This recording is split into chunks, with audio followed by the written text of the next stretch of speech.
komanso Commissioner Dr. Emmanuel Fabiano amene atisogolere mzonse lero ndi apampando a Malawi Electoral Commission Justice Anabe Ntalimanja ndi mozichepesa ndi apemphe kuti atipase uthenga ochokera ku Malawi Electoral Commission mwadongosolo lake poyamba aupereka mchingerezi kenako azautanthauzira mchichewa. Zikomo. Thank you very much, Sangwani. My fellow commissioners here present this morning, the Chief Elections Officer, Mr. Andrew Mpesi, management and staff from the Malawi Electoral Commission here present, members of the press, ladies and gentlemen present here, and all Malawians watching and listening to us through various platforms. Good morning. The Commission is this morning holding this national update to appraise stakeholders and the general public on the state of preparedness for the general election that will be held on 16th September 2025, where Malawians will go to the polls to elect their president, members of parliament, and ward councillors. As we speak today, there are 427 days to the polling day. With time fast counting down to this important date, it is critical for the Commission to be giving regular updates on key milestones and sharing pertinent information with stakeholders so that they can be aware of the processes and be equipped to effectively participate in the electoral processes. As such, during this briefing, I'll present the official theme for the 2025 general election, announce the date for the official launch of the elections, and also give an update on the state of preparedness for the elections, and in particular for this time, focusing on the program for the fresh voter registration. Theme for the 2025 general election. Ladies and gentlemen, the Commission has designated the theme for the 2025 general election as Promoting Democratic Leadership Through Your Vote. Promoting Democratic Leadership Through Your Vote. This theme is a powerful reminder to all Malawians of the foundational role that voting plays in a democracy. As it is often emphasized, voting is not only a right, but also a civic duty that both empowers and obligates citizens to influence the direction of their country. It is not any other ordinary activity. By casting a vote, citizens actively participate in the democratic process, ensuring that their voices are heard and their preferences are considered in the governance of their nation. This theme emphasizes the importance that each individual vote has in shaping the leadership that will guide our communities and our nation forward. In addition, the theme Promoting Democratic Leadership Through Your Vote serves as a call to action for all eligible voters to participate in the upcoming general election. Voter turnout is a key indicator of the health of a democratic electoral process, and higher participation rates lead to more representative and legitimate outcomes.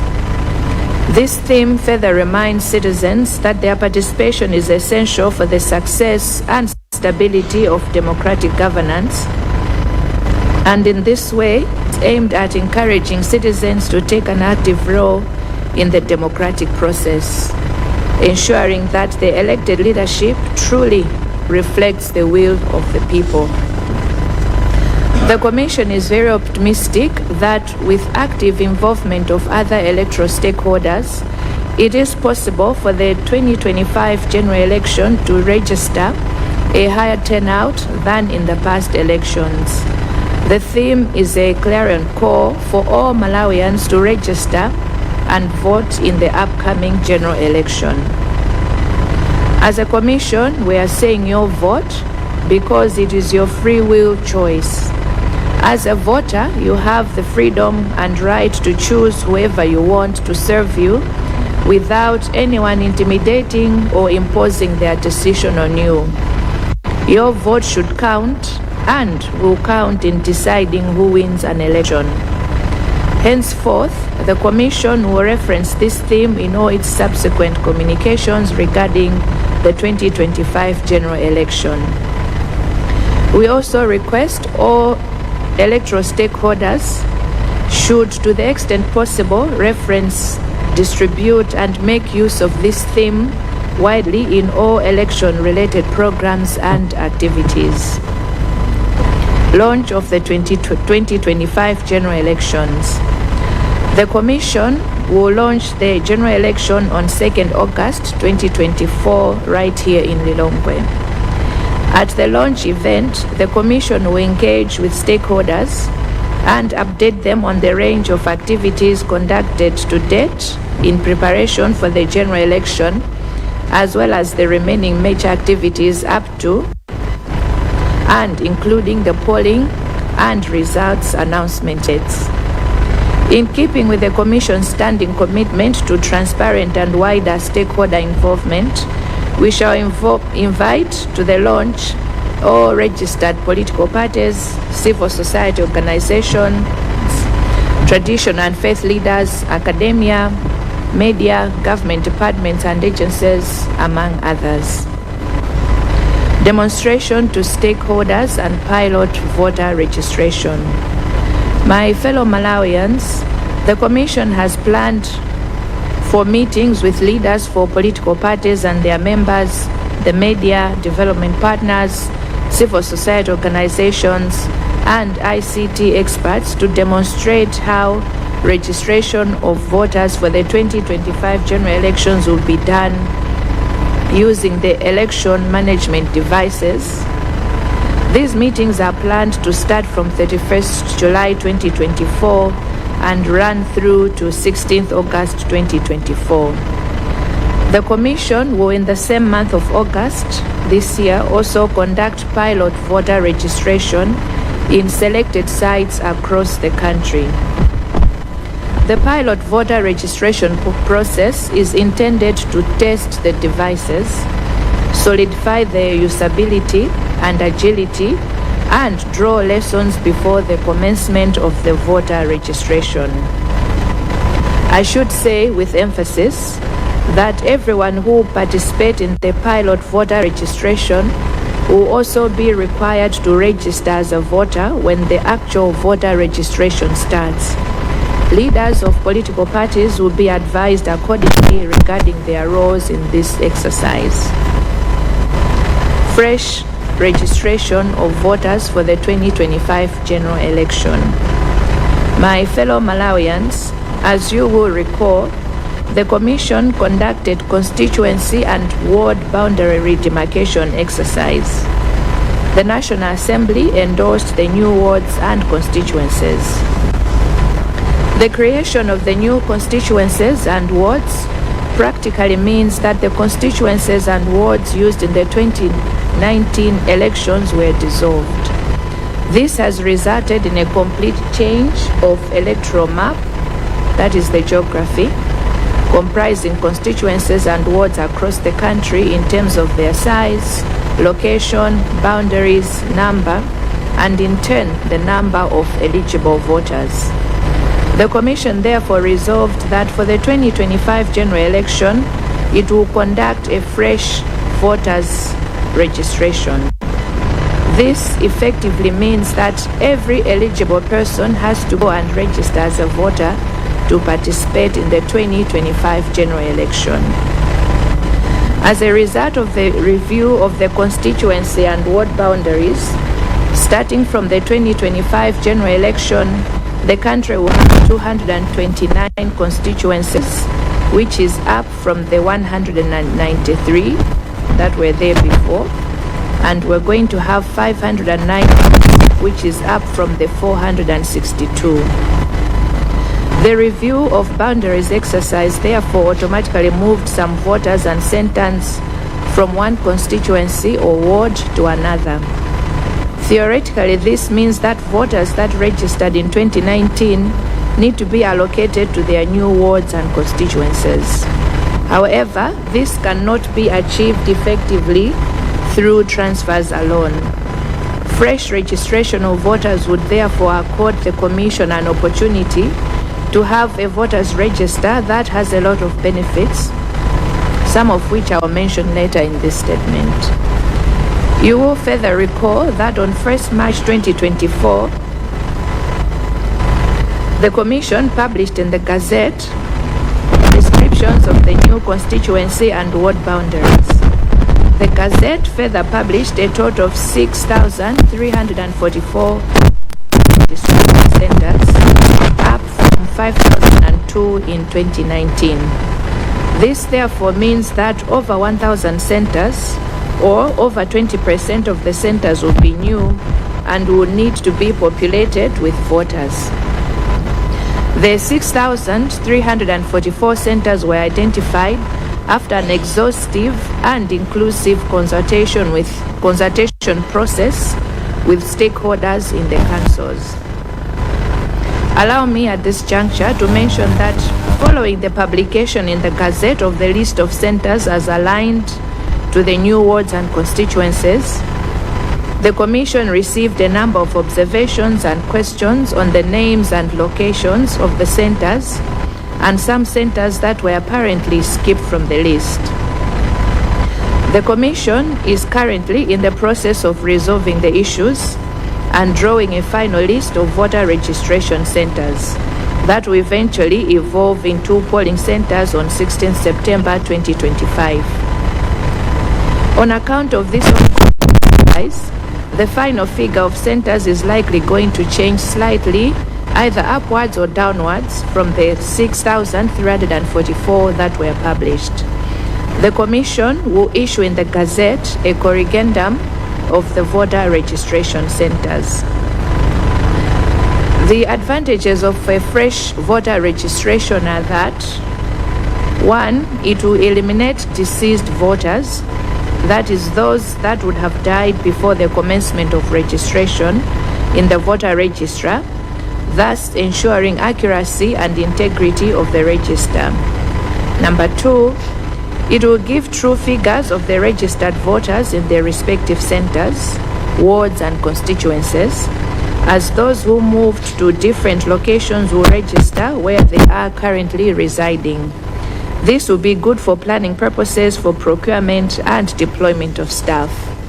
Number 3, there will be no mass transfers to relocate voters that have been affected by the review of the constituency and ward boundaries, since people will register afresh in their rightful centers. Costs associated with polling staff will be actual, as the allocation of these resources will be based on actual figures of registered voters.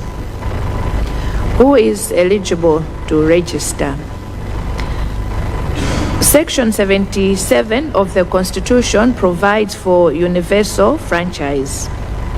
Section 3 of the Presidential Parliamentary Local Government Elections Act states that a person shall be eligible to register as a voter in an election if he or she is a citizen of Malawi, or if not a citizen, has been ordinarily resident in the Republic for 7 years, has attained the age of 18 years, or provides proof that on or before the polling day he or she shall have attained the age of 18 years and is ordinarily resident in an area or was born in that area or is employed or carries on business in that area.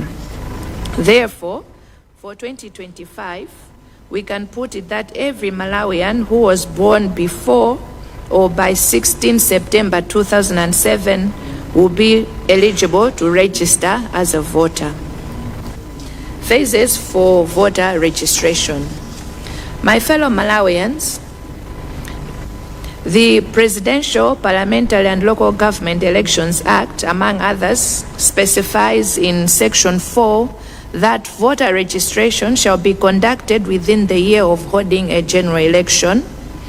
Registration shall be conducted in a minimum of 7 days and a maximum of 14 days, and the mandate to determine the period is given to the Commission. Section 10 provides that voter registration shall take place in centers established by the Commission, in constituencies and in wards. And in Section 7, that an eligible person shall only register once for them to vote in an election. Accordingly, the Commission has resolved to implement voter registration in 3 phases, each lasting 14 days, as specified by Section 4 of the Act. The Commission will be announcing specific dates for each phase through the radio, television stations, newspapers, and other web and internet-based platforms. We therefore appeal to all political parties and civil society leaders to assist the Commission to inform the public about these dates as and when they are announced. Political party leaders, aspiring candidates, and civil society organizations should further be informed that the Commission will, from 1st August 2024, start receiving for accreditation names of representatives and observers for the voter registration process. Proof of identification during voter registration. The Commission wishes to state that the right to vote accrues to every person as an individual. As such, there are steps that eligible persons must take to claim and exercise it. The first step is to register as a voter.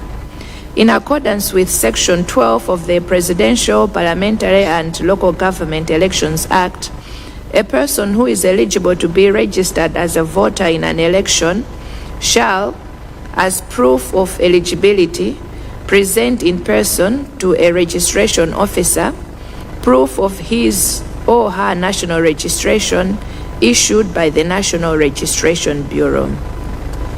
In terms of the National Registration Act, this is the national ID. The Commission wishes to emphasize that its mandate does not extend to registration of citizens. This remains in the purview of the National Registration Bureau. The Commission, just like other institutions, both public and private, is a beneficiary of the national document. The national ID issued by the Bureau is solely used to facilitate the registration of eligible voters in keeping with the statutory requirement in the Presidential, Parliamentary, Local Government Elections Act. The Commission, therefore, urges all eligible voters to ensure that they have duly registered with the National Registration Bureau prior to registration for voting. For those whose national IDs have expired, they should not despair, as they will be able to register as voters, as government resolved that expired IDs should be deemed valid until 1st January 2025. 1st January 2026. Preparation for voter registration and migration to EMDs. In preparation for voter registration, the Commission has planned to migrate from the biometric voter registration kits to the election management devices. To this end, and as it has been regularly updated to stakeholders, the Commission has procured a total of 6,500 gadgets and power banks. These have already been procured and delivered. The EMDs are portable, state-of-the-art devices which will be used to conduct voter registration, transfer of voters, and inspection of the voters' register. The introduction of the EMDs is part of the strategy of the Commission to modernize and enhance efficiency in the electoral processes. The Commission is also in the process of recruiting temporary staff in readiness for the voter registration exercise. Shortly, we will be conducting interviews and training in readiness for the voter registration. Accreditation of civil society organizations for voter education. According to the Malawi Electoral Commission Act in Section 21, a person shall not conduct voter education without being accredited by the Commission. To this effect, the Commission had issued a call for applications for accreditation from CSOs. As of now, we have finalized the accreditation process, which had to involve physical verification of some of the applicants, just to ensure that we do not accredit institutions that exist only on paper. The Commission is pleased to announce that for the 2025 general elections, it has accredited 116 civil society organizations. Misinformation, disinformation, and fake news.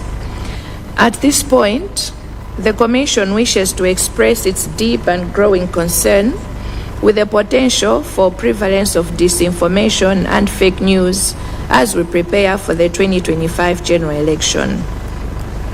Disinformation and misinformation, whether spread innocently or maliciously, can undermine the democratic process and erode public trust. Our appeal, therefore, is to all leaders, political parties, aspiring candidates, and the general citizenry to be conscious and avoid spreading wrong information.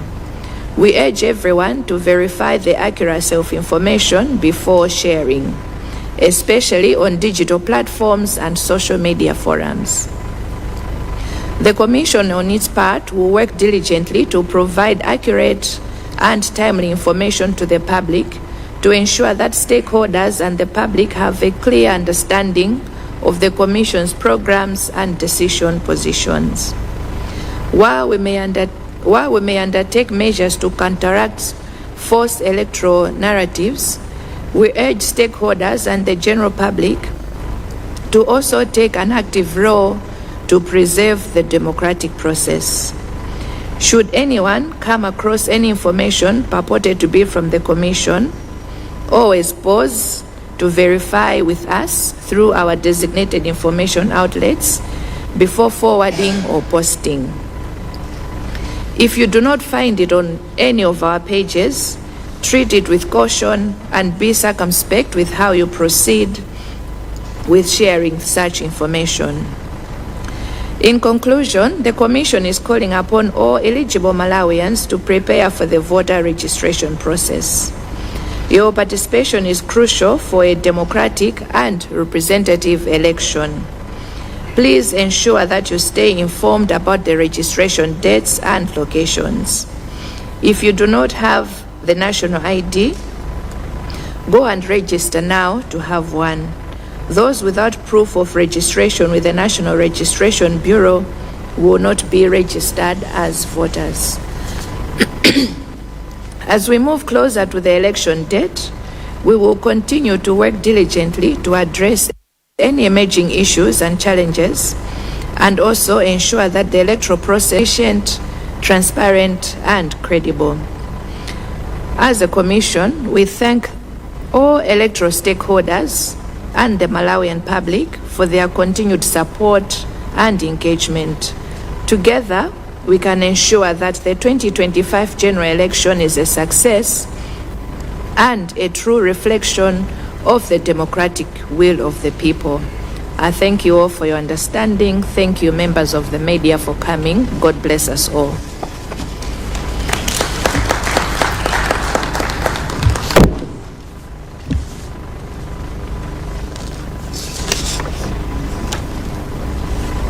Commissioners anzanga onse amene tili pano, wamkulu wa bungwe la meki bambo Andrew Mpesi, onse ogwira ku ntchito ku meki amene muli pano, atolankhani onse amene muli pano, amayi ndi abambo muli pano, ndi amalawi onse amene mukutiona ndi kutimvera kudzera pa kanema ndi pa wailesi. Choyamba ndikupatseni moni. Lero bungwe loyendetsa za chisankho la Malawi Electoral Commission likufuna kuyankhula ndi mtundu wa Malawi ndi cholinga chofuna kukudziwitsani mmene zikuyendera zokonzekera chisankho cha president, aphungu a nyumba ya malamulo ndi makhansala chimene chitadzachitike pa 16 September 2025. Pamene tikukumana lero mudziwe kuti kwatsala masiku 427 kukafika pa tsiku la chisankho. Pamene masiku akupita chonchi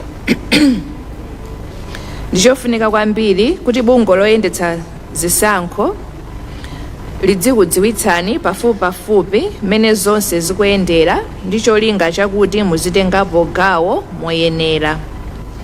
Cholinga chathu ndi chakuti pasapezeke otsalira mbuyo chifukwa samadziwa kuti chikuchitika ndi chiyani. Choncho lero kukumana kuno zolinga zake zili motere.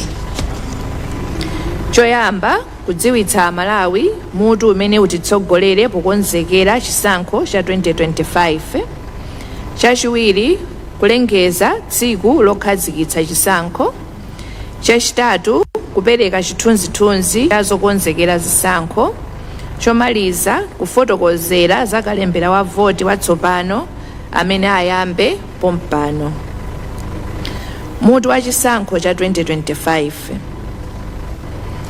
Amayi ndi abambo, bungwe loyendetsa zisankho lasankha kuti mutu wa chisankho chachikulu cha 2025 ukhale kulimbikitsa usogoleri wa demokrasi kudzera mu voti yanu.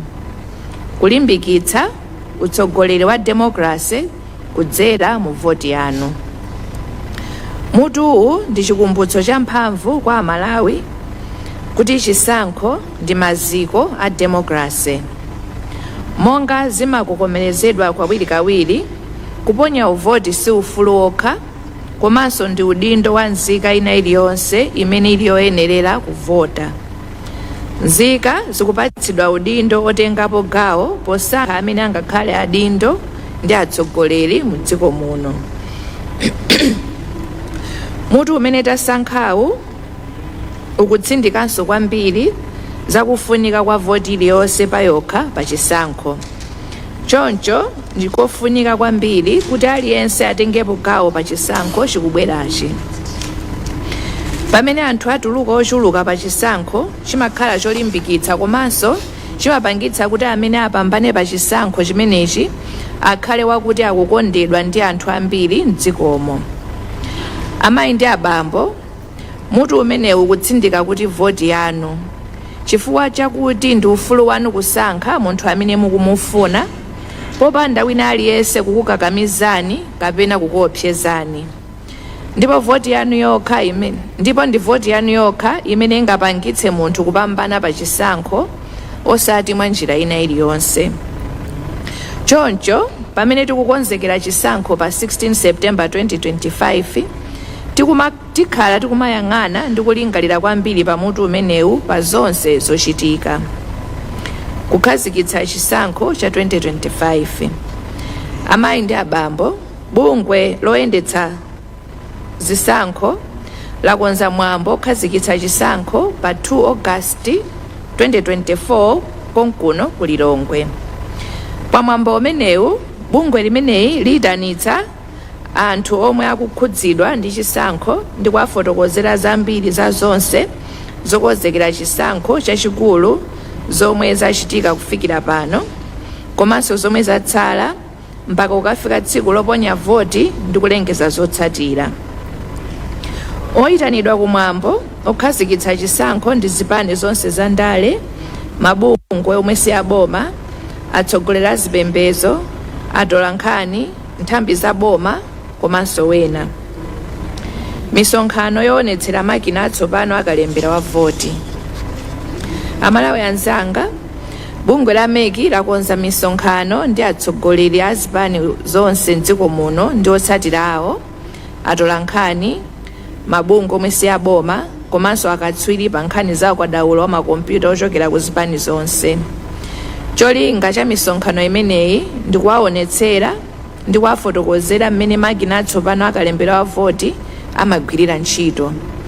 Misonkhano idzachitika kuyambira pa 31 Julayi mpaka pa 16 August 2024. Mu mwezi omwewu wa August chaka chino, bungwe la MEC lidzachititsa kalembera wachisankho oyerekeza m'madera osankhika m'dziko muno. Ntchito yoyesera kalemberayi idzachitika ndi cholinga chofuna kuyesa makina ogwiritsa ntchitowa, kuti tione kagwiridwe kake ka ntchito, komanso tione momwe adzagwirire ntchito tisanakhazikitse ntchito yeniyeni ya kalembera mu September 2024. Ndifotokozere pano kuti anthu amene atengepo gawo pa kalembera woyerekeza akuyenera kuzalembetsanso kalembera weniweni wachisankho akadzayamba. Atsogoleri onse a zipani mudziwitsidwa ndondomeko yonse ndi mbali imene tikufuna muchite pa kalembera woyerekeza ameneyu. Kalembera watsopano wachisankho cha 2025. Amalawi anzanga, monga mukudziwa bungwe la MEC linawunika ndi kugawanso malire amadera aphungu ndipo pokonzekera chisankho cha 2025. Kutsatira ntchito imeneyi, chiwerengero cha madera aphungu chinakwera kufika pa 229 kuchoka pa 193, pamene cha makhansala chinafika pa 509 kuchoka pa 462. Kusintha kwa malire kwasamutsa anthu ena kuchoka ku masenta amene amavotera kupita kwina. Anthu ena asinthidwa ma constituency komanso mawodi awo. Pofuna kuonetsa kuti aliyense walembetsa pamalo oyenera mu constituency yake, bungwe la MEC laganiza zopangitsa kalembera watsopano. Kalemberayu athandiza anthu omwe analembetsapo kale kuti apange matransfer kupita ku madera ena atsopano mosavuta. Amayi ndi abambo, mukukumbukira bwino lomwe bungwe la MEC linatulutsa mndandanda wa malo akalembera wa voti okwanira 6,344 omwe agwiritsidwe pa chisankho cha 2025 kuchoka pa 5,002 omwe anagwiritsidwa ntchito mu chaka cha 2019. Ngakhale pali masenta ena amene tikuwawunikirabe, koma muona kuti kuposera 20% ndi malo atsopano, zimene zikutanthauza kuti palibe amene analembetsapo voti m'mbuyomo. Ngati tingawawuze anthu kuti apange transfer, ikhala ntchito yovuta kwambiri kuti aliyense apite ku senta yoyenera, chifukwa chake tikupanga kalembera watsopano. Amayi ndi abambo, zinanso za ubwino wa kalembera watsopano ndi izi. Choyamba, mkaundula wa voti simudzakhala mayina anthu amene anatisiya. Izi zidzathandiza kuti tikhale ndi kalembera wachisankho olondola. Chachiwiri, adzathandizira kuchepetsa chiwerengero cha anthu ozafuna kusintha malo ovotera. Chachitatu, kalemberayo adzathandiza kuchepetsa ndalama zimene bungwe la MEC limagwiritsa ntchito, chifukwa lidzakhala ndi chiwerengero chokhazikika cha anthu amene analembetsa komanso akavotere pa dera lililonse. Oyenera kulembetsa mkaundula wa voti. Amayi ndi abambo, malingana ndi gawo 77 la malamulo akulu oyendetsera dziko lino, komanso gawo 3 la malamulo achisankho cha presidenti, aphungu ndi makhansala, zimafotokozeredwa motere. Munthu adzaloledwa kulembetsa pa chisankho ngati ali nzika ya dziko la Malawi, ngati si nzika akhale kuti wakhala mdziko muno kwa zaka zosachepera zisanu ndi ziwiri molumikiza. Ali ndi zaka zokwana 10 zisanu ndi zitatu, kapena apereke umboni otsimikiza kuti adzakhala atakwanitsa zakazi pofika tsiku lovota. Amakhala anabadwira kapena amagwira ntchito ndi kuchita ntchito za malonda mu deralo. Kotero, pokonzekera chisankho cha 2025, nzika iliyonse ya dziko la Malawi imene inabadwa pasanafike pa 16 September 2007 idzakhala yovomerezeka kulembetsa mkaundula wa voti. Magawo akalembera wachisankho. Amalawi anzanga tikumbukire kuti lamulo loyendetsera zisankho za president, aphungu ndi makhansala limanena mu gawo 4 kuti kalembera wa chisankho adzachitika kutatsala chaka chimodzi kuti chisankho chachikulu chichitike. Kalembera adzachitika kwa masiku osachepera 7 komanso osapitirira 14, ndipo komishoni inapatsidwa mphamvu yokhazikitsa kuchuluka kwa masiku akalembera. Mu gawo 10 kalembera wa chisankho adzachitika mmalo oponyera voti okhazikitsidwa ndi komishoni ku madera aphungu ndi makhansala. Gawo 7 munthu aliyense ndi woyenera kuvota. Munthu aliyense amene ndi woyenera kuvota adzalembetsa kamodzi kokha mkaundula wa voti. Potengera malamulo amenewa, bungwe la MEC lakhazikitsa kuti kalembera wa chisankho adzachitika m'magawo 3, ndipo gawo lililonse lidzakhala masiku 14, ndipo potsatira gawo 4 ya malamulo oyendetsera chisankho la president ndi aphungu a nyumba lamulo ndi makhansala. Bungwe la MEC likhala likulengeza masiku a gawo lililonse pa wireless ndi kutsindikiza mu newspaper komanso kudzera pa tsamba lathu la Facebook pa intaneti. Tikupempha zipani zonse komanso atsogoleri a mabungwe omwe si aboma kuti atithandize kudziwitsa anthu za ndondomeko imeneyi tikalengeza. Mwapadera timafuna tidziwitse atsogoleri a zipani za ndale onse amene afuna kudzayimira nawo pa chisankho pa tikiti ya chipani kapena paokha, atsogoleri a mabungwe omwe si aboma ndi ena onse okhudzidwa kuti kuyambira pa 1 August 2024 tiyamba kulandira mayina oyimira zipani kapena kuti mamonita omwe adzagwire ntchito yoyang'anira kalembera wa voti. Malo kumene mayina akaperekedwe tilengeza bwino lomwe. Umboni pokalembetsa mkaundula wa voti.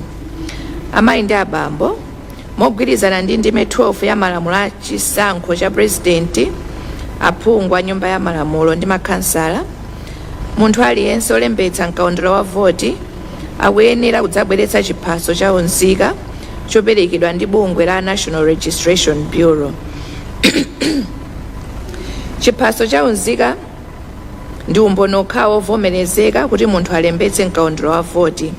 Choncho ndipemphe anthu onse amene sanalembetse unzika kuti akalembetse pakali pano ndipo asadikire mpaka nthawi ya kalembera wa voti kuti ifike. Kwa iwo amene ziphaso zawo za unzika zinasowa kapena kutayika, apita akatenge chiphaso china kuti adzalembetse mkaundula wa voti. Kwa amene ziphaso zawo za unzika zinatha nthawi yake yogwira ntchito kapena kuti zinachita expire, asadandaule chifukwa adzaloledwa kulembetsa mkaundula wa voti ndi chiphaso chomwecho ngakhale nthawi yake yogwira ntchito inatha. Kukonzekera kalembera wa voti watsopano. Amayi ndi abambo, pofuna kuonetsetsa kuti ntchito ya kalembera ya voti iyende bwino, bungwe loyendetsa za chisankho lagula makina atsopano. Makina amenewa athandiza kuti tidzakhale ndi mkaundula wapamwamba opanda zolakwika. Makina amenewa tidzawagwiritsanso ntchito zina za chisankho monga kutsimikizira kuti mayina ali mkaundula wa voti komanso kusinthira malo okaponyera voti kapena kuti voter transfer. Pakali pano tili mkati molemba anthu ogwira ntchito ya chisankho pokonzekera kalembera ameneyo ndipo maphunziro awo ayamba posachedwa. Kuloleza mabungwe ogwira ntchito yophunzitsa za chisankho. Malinga ndi lamulo la Malawi Electoral Commission Act mu ndime 21, munthu wina aliyense sayenera kuphunzitsa za chisankho popanda kupatsidwa chilolezo ndi bungwe loyendetsera zisankho.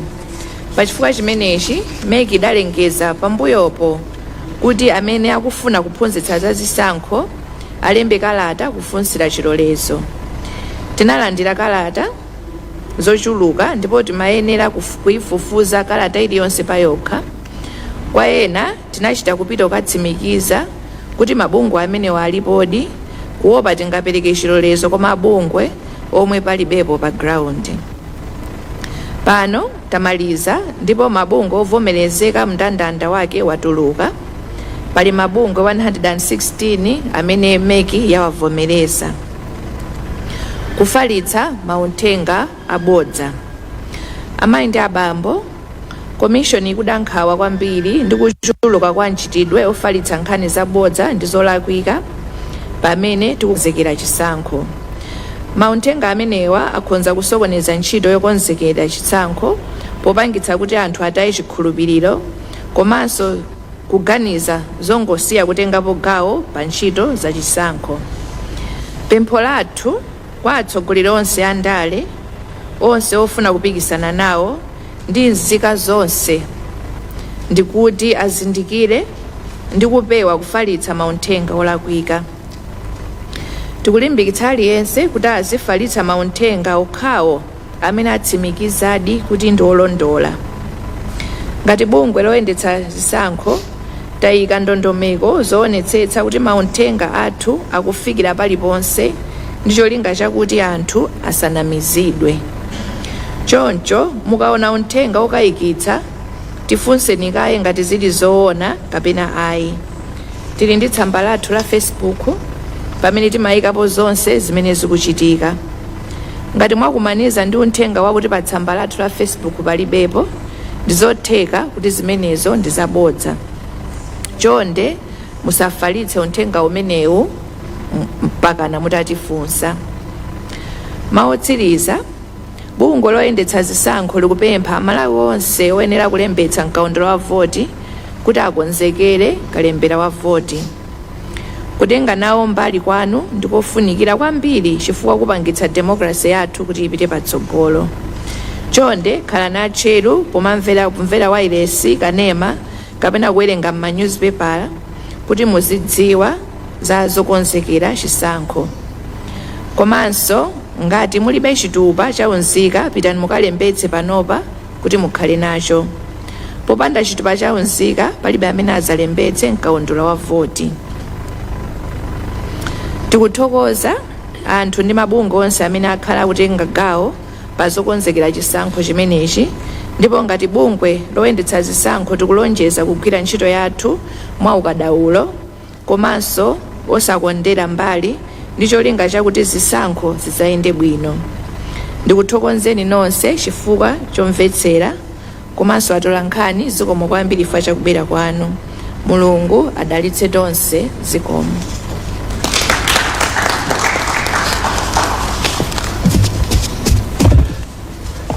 Zikomo kwambiri olemekezeka pa mpando wa Malawi Electoral Commission Justice Annabel Talimanja. Pene tafika apa ndipoti tipereke mpata kwa atolankhani kutheka kuti muli ndi mafunso pa uthenga umene waperekedwa ku Malawi Electoral Commission. Tili ndi mamayikrofoni awiri ndi pempha kuti ngati muli ndi funso mukweze dzanja kuti akupaseni mayikrofoni. Akakupasani mayikrofoni chonde mutchule dzina lanu ndi nyumba imene mwachokera ndi kufunsa funso lanu. Zikomo kwambiri.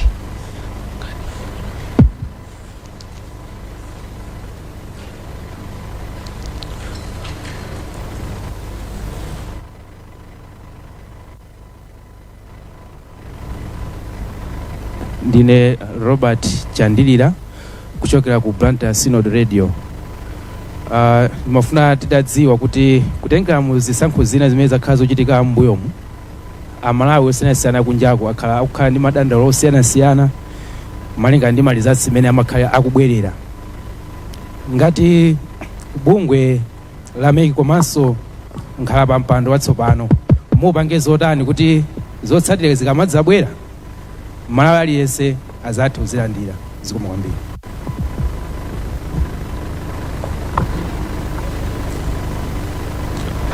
Pali mkono. Ine Ndwestin Katunga kuchokera ku Mzati Radio and TV. Funso langa kwambiri kuchokera pa mawu amene mwayankhula chair okhudza kudandaula kwanu mwina pa mauthenga omwe anthu ena ndithu akumafalitsa okhudza mwina mauthenga amene soona kapena osalondola.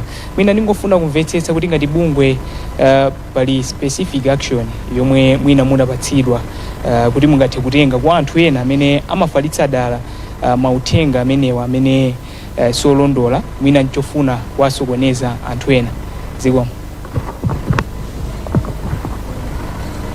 Zikomo kwambiri, ndifuna ndione ngati tidakalibe ndi manja. Okay, kumamusi akupasani microphone ndi ngopempha kuti mafunso tilunjike ku uthenga umene apereka lero apa mpando Malawi Electoral Commission anatsindika kuti azibwerabwera ndi mafunso enawo tizafunsanso nthawi yake ikazakwana. Zikomo kwambiri. Okay, I'm Anthony Manda from Trans World Radio. Funso langa nkukhala nawo kuti kuonjezera kwa madera aphungu komanso makansala mbuyo mukumakhala mwina mavuto especially mene anafunsira nzanga oyamba uchi kunena kuti nthawi zina mwina malizatsa amafika mochedwa. This time around muonetsa bwanji ndikuchuluka kwa aphungu amene ndikuchuluka kwa madera amene atsopanowa kuti mwina vuto limenelo lisadzachitikeso kupangira kuti mwina trust issues ndi anthu kunjaku.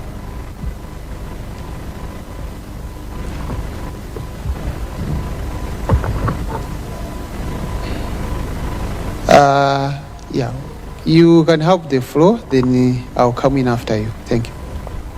Dzina langa ndine Peter Piri, ndikuchokera ku Mmawa TV. Ndili ndi funso pa nkhani ya migration kuchoka ku old model kupita ku electronic device imene moti commission yapanga procure. Ndimafuna ndidziwe kuti last elections kunali makonsenso okhuzana ndi kuyankhulana kwa malamulo amene commission inagwiritsa ntchito kusintha za ma polling centers amene ena anapakidwa institute pamene malamulo akulu amanena kuti samapanga recognize ma tally centers amene ena anabwerapo. So I wanted to find out this time around kuti migration is it within the constitution, number one.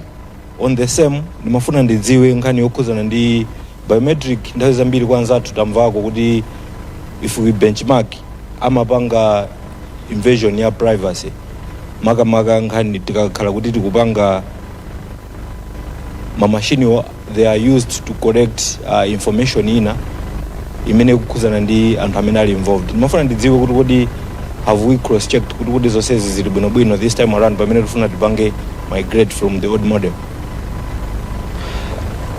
Zikomo kwambiri ndi pemphe apa mpando Malawi Electoral Commission kuti atatiyankhapo pa mafunso amenewo.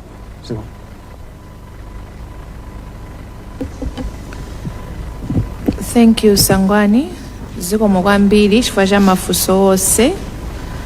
Let me start with Blantyre Synod Radio. I didn't catch your name, but at least I think it was Blantyre Synod Radio. Funso lanu ndila results management kuti zizayenda bwanji to ensure credibility. For now ndingofotokoza kuti we have a result management process that is in place and ngakhale taonjezera so ndiphatikiza ndi funso la enhancement of the number of constituencies and wards. Ngakhale tapanga enhance the numbers, we have a system in place that is going to cover all constituencies and wards, and even a process that is going to ensure the credibility and integrity of those results, starting from the polling station all the way through to the National Tally Center. Ndiphatikizeso pomwepo ndi funso limene linabwera la ma EMDs. I beg your pardon, I didn't catch your name. All the processes that we're talking about, including the use of the EMDs and even the result management process that we have, zonse zikuchokera m'malamulo.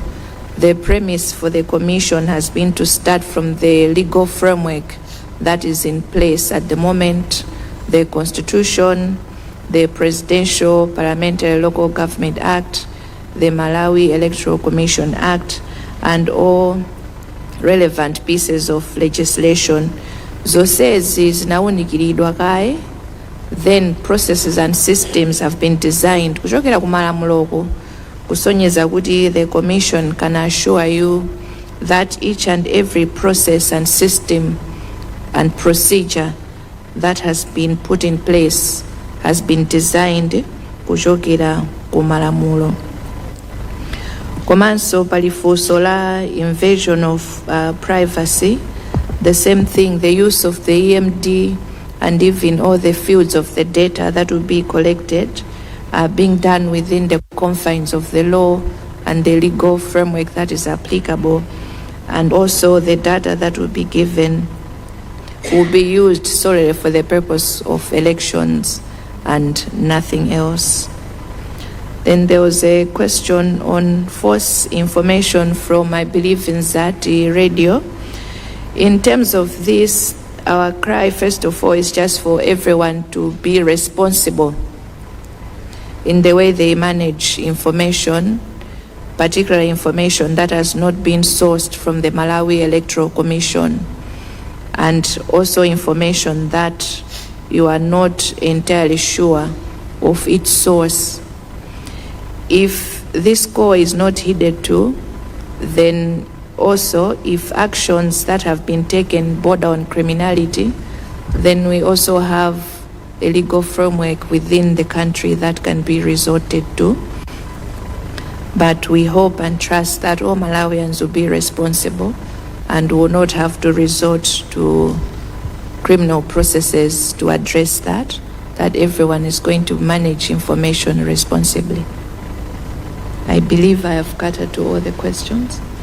Yeah, thank you, my lady. Tipitire ni mafuso ndi mwina amene nditenga apa akhala otsiriza ngati alipo.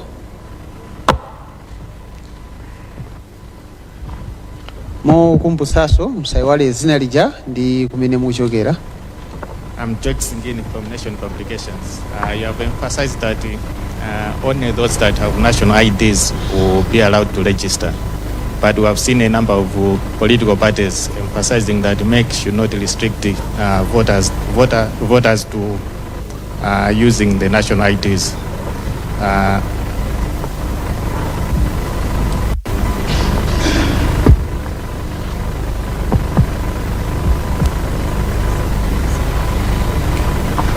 All right, I'm George Singin from Nation Publications Limited. You have mentioned that only those that have national IDs will be allowed to register. But we have seen a number of political parties saying that MEC should not restrict registration to national IDs. They are saying any Malawian who is eligible to vote and has a means of identification should be allowed to register. So I wanted to check what do you make of their concerns and if you have also engaged them on the issue. Thank you. There was a hand here. Yeah, please proceed.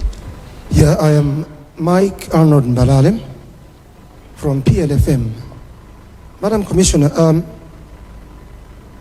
elections,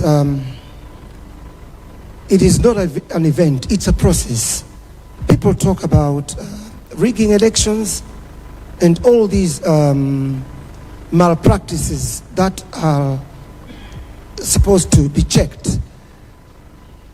Most of the time during elections, we have seen the tendency of candidates buying votes or using cash, but we have not seen the Malawi Electoral Commission cracking a whip on people that break these election rules to make sure that the event, the process goes smoothly to the end.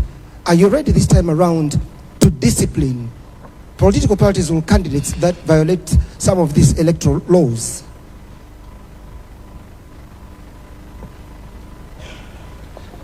Thank you. I think we can come this side. The hand has been long and stand. Yeah, please proceed.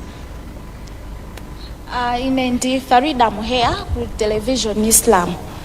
Madam Commissioner, munanena zoti bungwe la meki la peza magina asobano ndipo pompano kuchitika kalembera wasobano oyesera maginawo anthu omwe atalembese kalembera ameneyi mukalembera wina yonso adzalembese so mwina ngati meki muyuza njira zotani kuti anthu amvesese kuti Kalembela winayo ndi woyesera, winayo ndi amene ali wa chisankho maka ku anthu okuti andale komanso amabungwe.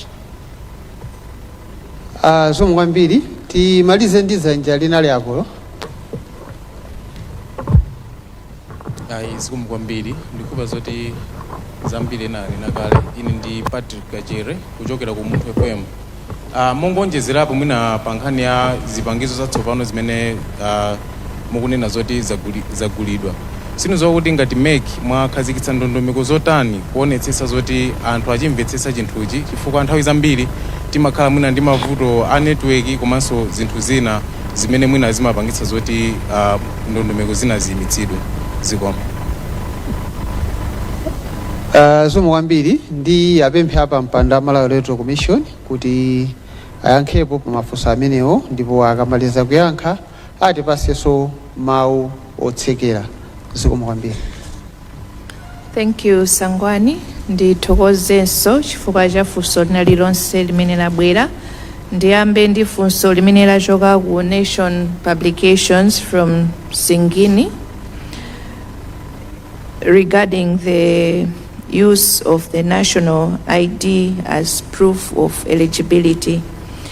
Monga ndinafotokozerera koyambirira bungwe la Malawi Electoral Commission wathu ndikugwira ntchito within malamulo amene akhazikitsidwa mu nyengo imeneyo. The mandate of MEC is to work within the context of the law and the available and applicable legal framework. As we speak now, pamene tikuyankhula pano, lamulo limene lilipo ndilokuti national ID ndi imene tigwiritse ntchito as proof of eligibility for voter registration. Ndiye chifukwa chokuti lamulo likunena choncho, ifeyonso chimene tingagwiritse ntchito ndi chimene lamulo likunena. Kudandaula kulipo mbali zina ndi zina, koma as MEC we are going to work within the context and the framework of the law. Ndiye mwachoncho tima pamene popo kuti we are going to apply the law as it is now. Aku PLFM, I believe it was Mbalale, kodi tipanga chani kwa anthu amene who are conducting malpractices.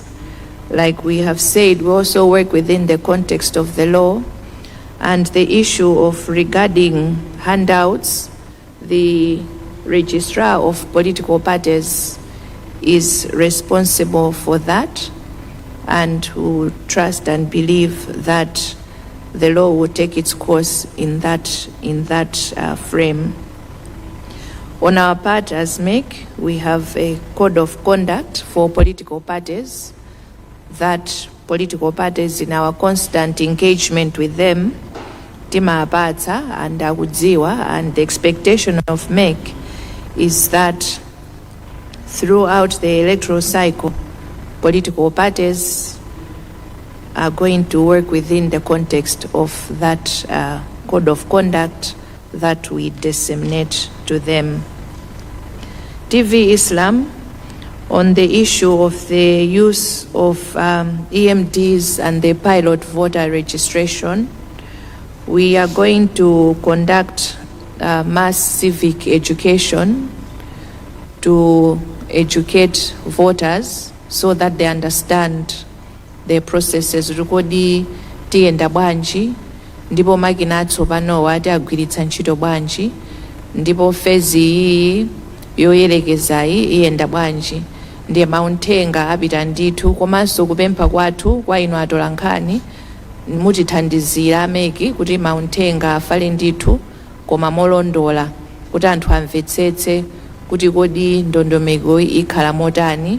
Chimodzimodzinso kupempha kwathu ndi kwa ma political parties komanso ma CSOs ndiye nawonse kuti tonse tikhala ndi uthenga umodzi kuwadziwitsa anthu kuti athe kumvetsetsa kwenikweni kuti kuti tiyenda bwanji komanso makina amenewa agwira ntchito motani.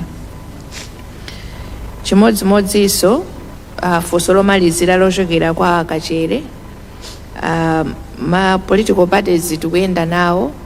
One of the key foundational pillars for MEC is transparency, and we try to engage stakeholders, including political parties, every step of the way. China chilichonse chimene tikupanga timadziwitsa ndi kufotokozerera kuti aliyense akhale ndi information yokwanira. Chimodzimodzinso ndi the use of the EMDs. Pamene tafika pano, there has been massive consultation with political parties, and even in the next coming days we're also going to have demonstrations with the political parties kuti aliyense athe kumvetsetsa kuti kodi chinthuchi chimagwira ntchito bwanji ndipo chigwiritsidwa ntchito bwanji. Zikomo.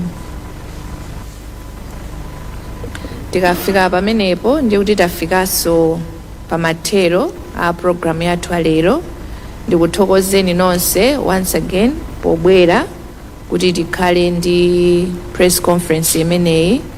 Kupempha kwathu ndikuti information imene tapereka muyipanga transmit imene yabwerera kuti mutithandize kuti amalawi onse akhale ndi uthenga woyenerera. Allow me to thank you all for coming this morning at our invitation. Our hope and belief is that we're going to continue working together towards 2025, and that the information that we have relayed today will be transmitted to all Malawians so that we can move in one accord towards general elections 2025. Thank you very much. Zomwe kwambiri hapa mpanda Malawi Electoral Commission, ma commissioner onse, chief elections officer and management yonse ya kumeki, komanso tulankhana anzanga onse amene mnali muno, anzanga onse ogwira ntchito kumeki, komanso amalawi onse amene matimvera ndi kutonera kunjako. Tidayamba ndi pemphero ndi mwadongosolo lake so kuti ndi apemphe a commissioner Reverend Philip Kambulire kuti atseke. Zikomo. Tipemphere. Ambuye Mulungu wathu, monga tinakupemphani poyamba paja kuti mutitsogolere pamene lero bungwe la Malawi Electoral Commission likuza mtundu wa Malawi zakukonzekera ndi kupereka ndondomeko mmene ziti ziyendere chifukwa cha masankho amene akubwera chaka cha Mmawa 2025. Zikomo Ambuye kuti tinapempha mukhale nafe mutitsogolere mukena kalikonse, komanso kuti mutsogolere apampando wa bungwe la Malawi Electoral Commission, Justice Anabel Ntalimanja, komanso atolankhani onse amene ali muno ndi onse ogwira ntchito ku Malawi Electoral Commission. Mulungu mwakhala nafe mwatitsogolera uthenga umene unafunika upite ku mtundu wa Malawi ndi umene wapitawo, kuti tsopano m'maganizo mwathu tikhozamba kuunika ndi kuona tsogolo lathu mmene tiyendere. Uthenga uwu Mulungu waperekedwa, komano kufalitsa molondola ni ntchito ya Malawi aliyense. Ndi pemphero lathu kuti mutitsogolera ngati dziko, komanso Mulungu muyenda nafe, mulolanso kuti kukhale bata ndi mtendere, mudalitsa Malawi, mudalitsa Malawi Commission, mudalitsa wina aliyense ngakhala atolankhani athu onse, kuti ntchito imene ikuyambikayi ikhoza kuyenda mwamtendere ndi mwabwino, kuti Mulungu mukhala thandizo lathu. Zikomo Ambuye, ndipo kuti mupitira kutitsogolera mukena kalikonse kamene kakhala kali kuchitika m'masiku otsatirawa. Mmenemo tipemphera chisomo, chifundo ndi mtendere zochokera kwa inu Atate, Mwana, Mzimu Woyera, kuti zikhale nafe ndi kutitsogolera mu nthawi yotere. Mwa Yesu Khristu Ambuye wathu. Amen. Zomwe kwambiri dongosolo lotuluka muno ndiloti ayambe kutuluka ndi ma Itu abandi pamapeto pa mkumano wa atolankhani omwe umachitika kuno ku BICC mu mzinda wa Lilongwe, amene anakonza mkumano umenewu ndi bungwe ndithu loyendetsa chisankho la Malawi Electoral Commission. Nkhani ikulu inali yofotokozera kuti kuchoka pano kufika chaka cha Mmawa pomwe dziko lino likhale likupangitsa zisankho ngati Malawi tiyende motani, ndiponso ananena mutu wa chisankho chaka cha Mmawa kuti kodi moto wake ndi chani muchengeleza kuti promoting democratic leadership through your vote, ndipo muchichewa akuti kulimbikitsa utsogoleri wa democracy kudzera mu voti yanu, kulimbikitsa utsogoleri wa democracy kudzera mu voti yanu. Ndipo mutu wa chisankho chimene chimchengeleza akuti promoting democratic leadership through your vote. Ndikuthokozeni kwambiri kuti munali pamenepo kumvetsera wireless ya Times Television komanso tsamba lathu la Times 360 Malawi pa Facebook. Dzina langa ndi Blessings Mpinganjira ndi ndali zangochuluka amene ndimagwira nawo ntchito muno mu mzinda wa Lilongwe. Pakadali pano ndikubwezeretseni ku nyumba yathu yolutsira mawu mu mzinda wa Blantyre.